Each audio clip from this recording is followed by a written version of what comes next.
I said Brady Grayvold from Sun Prairie, Wisconsin. I'm originally from Norway, Michigan.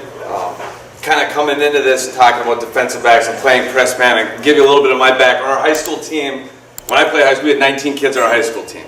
Okay, so we still played this technique. I played in Northern Michigan for 2 years, transferred to UW Whitewater, played it there. Had a rookie mini camp trial with the Minnesota Vikings, same kind of technique, and brought it back to Sun Prairie. So now at Sun Prairie, if you don't know where Sun Prairie is, it's a suburb of Madison. We're one of the largest schools in the state of Wisconsin, about 23 to 2,400 kids, depending on where our enrollment falls. A little bit about what we do at Sun Prairie. We're a 3-3-5 team. Ends up being more of a 3-5-3. Previous 2 years, 8.7 points a game, 84.5 passing yards a game. Teams complete about 40.5% of the balls they throw. Big one, 35 interceptions the last 24 games. Okay, I was playing against some of the best teams in the state. Stuff we do. Okay, couple reasons why we play press man-to-man. One, it's extremely disruptive. You're going to see I have a lot of clips we'll show you at towards the end of this.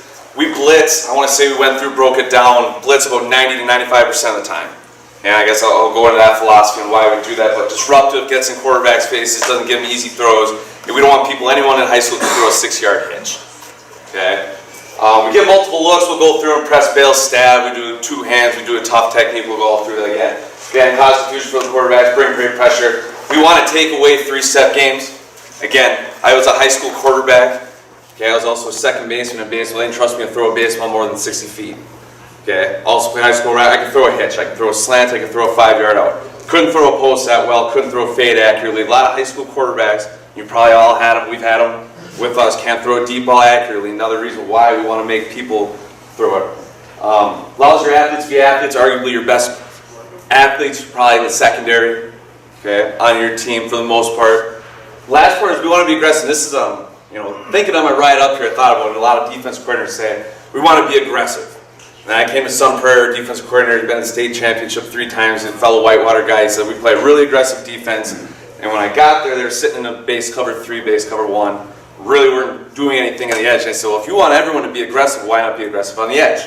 Why not bring your safeties down and press the tight ends? Why not go press the corner, or press the wide receivers rather, when you're in this type of defense? So it's this idea that our whole defense, all 11 guys, are going to play aggressive. A couple of quotes I brought from a big quote guy.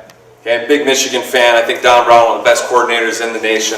Okay, talks about you either apply pressure you feel it. I'm not big on feeling it, so we're going to apply it.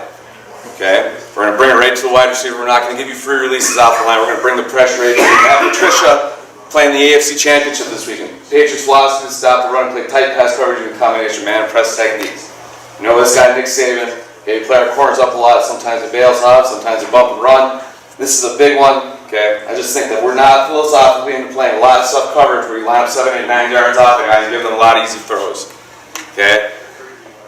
Being around, my dad's a high school coach, he's been down for 30 years. His big thing, he gave this talk, Michigan State Clinic, he said, how many times have we gone to a youth game and you've heard a coach say, hey, go cover that guy?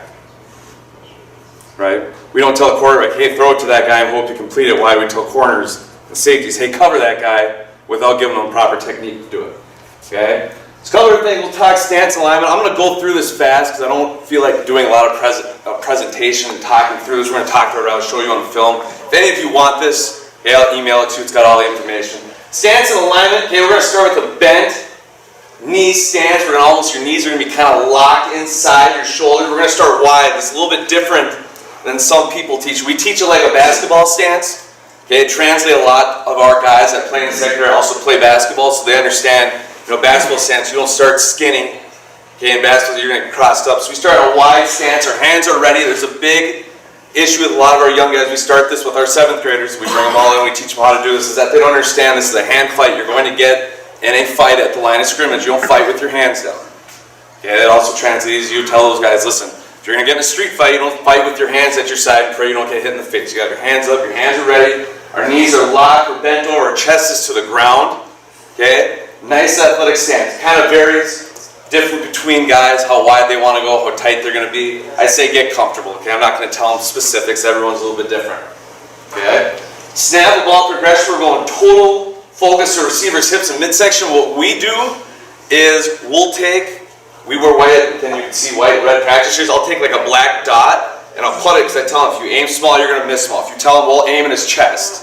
and he misses, okay, you're aiming for a whole chest. Some people's chest bigger, some people's chest smaller. Tell them if you pick a spot on their jersey, we wear mesh jerseys, so we put a little black dot, I'll color it in and say, aim for the black dot if you're going to press. And all our wide receivers, all our DBs will have little black dots. When they're playing against each other, they see where they're pressing.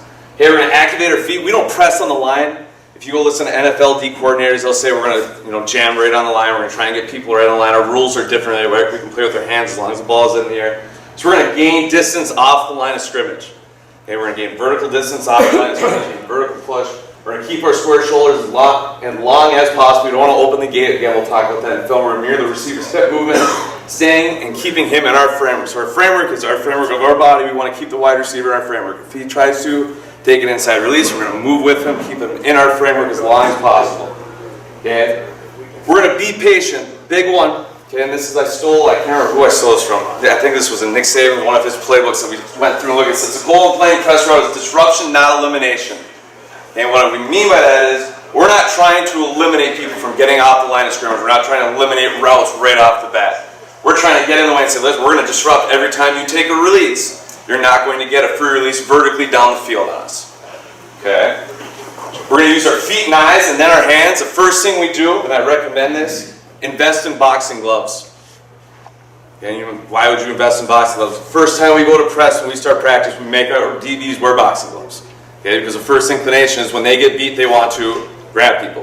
Okay, and then that's a penalty, and now it's holding. So we put boxing gloves on because you can't grab people with boxing gloves. You got to move your feet. You can punch with them still, okay, but you can't grab people.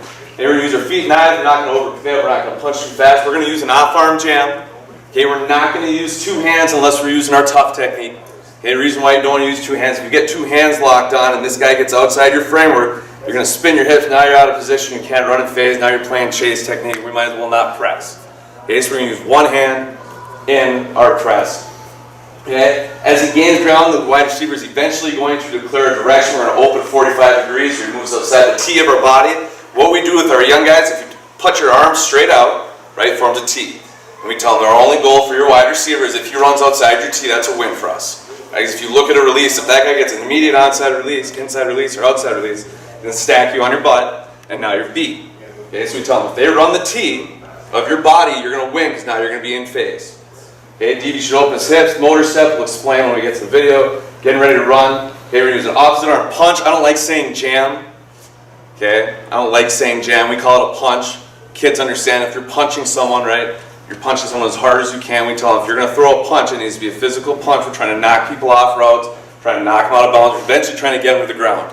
Okay, when we play this technique, okay, it's opposite arm punch. You're going to lock the elbow out with your thumb up. I always tell them to palm of your hand to his near number. Again, we'll put those dots there so that they know where to hit on the near number. Okay, some of our kids, like it or not, they don't know where a near number is when they're playing press. Okay, big thing too, we do lock out the elbow. We do this, all of these pre-drills, we won't do against a live body until they figure out how to lock out a jam on a bag. Okay, we do it on a bag, we'll do it on our 5-man sled. I think through the first 5 days we use our 5-man sled in the secondary just as much as our linemen did. Okay, so we're going to use an off-arm jam, lock out the elbow with the thumb up. Okay, we're going to eye the thigh while we're transitioning to run. So as soon as we release, we've punched, we've motor stepped, we're in a run. We're going to eye the thigh. And all eye the thigh means is as soon as we're running and opening and jamming, I want to take my eyes to his thighs because he's not going to run anywhere without his thighs going in that spot.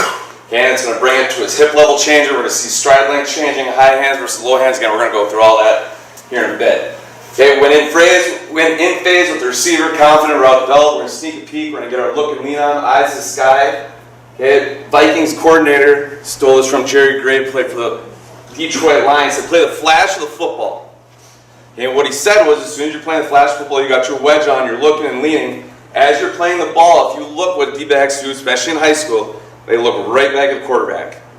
Okay, ball's not coming from the quarterback. Ball's coming from up in the sky, the trajectory of the ball, and the arc of the football is bringing it down from the sky. You're not going to look back and see the ball coming up over your head. So playing the flash of this, as you're looking and leaning, you play the flash of the football coming from the sky. Because if you think about most of your interceptions on deep balls, you don't get a long read on a ball and get to read and judge it. You're going to catch the flash of that ball coming down and have to make an adjustment immediately. Okay, so we tell them, we play the flash of the football and the ball's coming out of the air. Okay?